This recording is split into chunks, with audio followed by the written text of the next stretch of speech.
Welcome to codex take.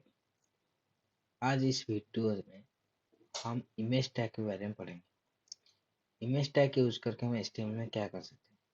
Just imagine करो कि image tag का काम है कि इमेज डिस्प्ले करना है। हमारा जब एक वेब पेज में कुछ इमेज डिस्प्ले करना है तो हम इमेज टैग यूज करेंगे एम्बेडेड करने के लिए इमेज को। जो मैं इमेज टैग लिखा, देखो यहाँ पर एक उसका एक सिंटैक्स आ गया इमेज टैग, और उसका एक SRC आ गया और एक ऑल्ट एट्रीब्यूट, दो एट्रीब्यूट आ गया, ऑल्ट और एक SRC। इमेज टैग का काम है कि image tag is used for display image an image on the web page. But कौन सी इमेज तुमको शो करना है, कैसे डिफाइन करता है? SRC एट्रीब्यूट, सोर्स एट्रीब्यूट, वो डिफाइन करता है कि तुम कौन सी इमेज को डिस्प्ले करना है। ठीक है, यहाँ पर एक इमेज का पाथ डिफाइन करना है। सोर्स इमेज एक पाथ डिफाइन करता है कि इमेज का।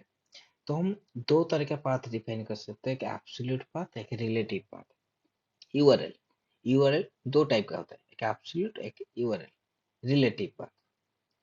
ठीक है, तो एब्सोल्यूट पाथ किसको कहते हैं? जब हमको इंटरनेट से कुछ इमेज को गेट करना है, जैसे कि मैं यहाँ पर थोड़ा गेट करता हूँ, कुछ भी हमको इमेज इंटरनेट से गेट करना है। जैसे कि मैं एक वेबसाइट में जा रहा हूँ, ऑन प्लस। ठीक है, यहाँ पर आ गया, यहाँ पर थोड़ा नेचर के ऊपर क्लिक कर देता हूँ। मुझे क्या करना है, यहाँ से एक इमेज को गेट करना है। तो मैं क्या करूँगा, राइट क्लिक करूंगा, यहाँ से कॉपी इमेज एड्रेस करूंगा, देन उसको लेकर यहाँ पर पेस्ट कर लूंगा। तो क्या करेगा, उस इमेज को हमको यहाँ पर डिस्प्ले कर लेगा। देखो करता है कि नहीं, तो कर दिया। और क्या कर सकते हैं पता है, इस इमेज टैग में हम हाइट विथ यूज कर सकते हैं एट्रीब्यूट।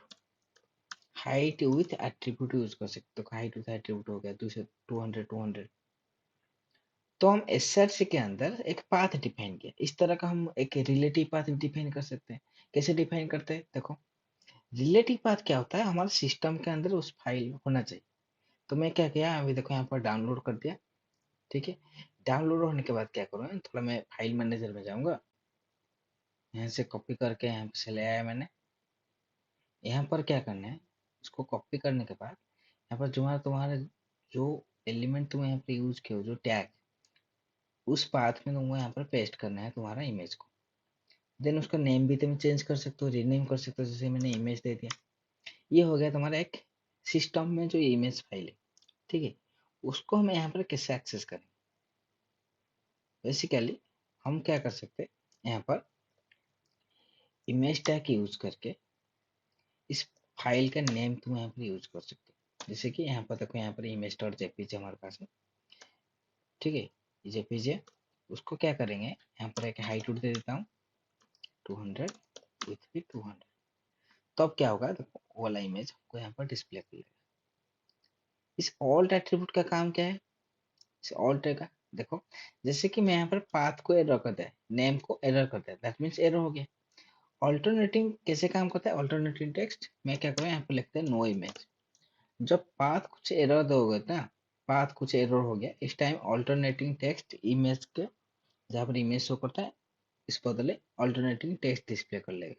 जैसे कि यहाँ पर लिखा मैंने नो इमेज, कुछ भी लिख सकते हो, नो फाउंड इमेज, कुछ भी। जैसे पाथ तुम एरर कर दो, पाथ एरर हो गया, तो देखो उस टाइम ये क्या करेगा, नो इमेज शो कर दिया।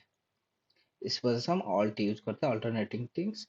जैसे कि sometimes the path will be error, that time the alternating text will be display on the web page। इतना ही हमारा इमेज टैग का काम है। इमेज टैग यूज करते हैं इमेज को डिस्प्ले करने के लिए, और दो तरह का पाथ डिफाइन करते हैं, एक इंटरनेट से लेकर और एक सिस्टम से लेकर। सिस्टम से जो पाथ ले रहे हैं उसको रिलेटिव पाथ कहते हैं, और इंटरनेट से जो पाथ आ रहे हैं उसको एब्सोल्यूट पाथ कहते हैं।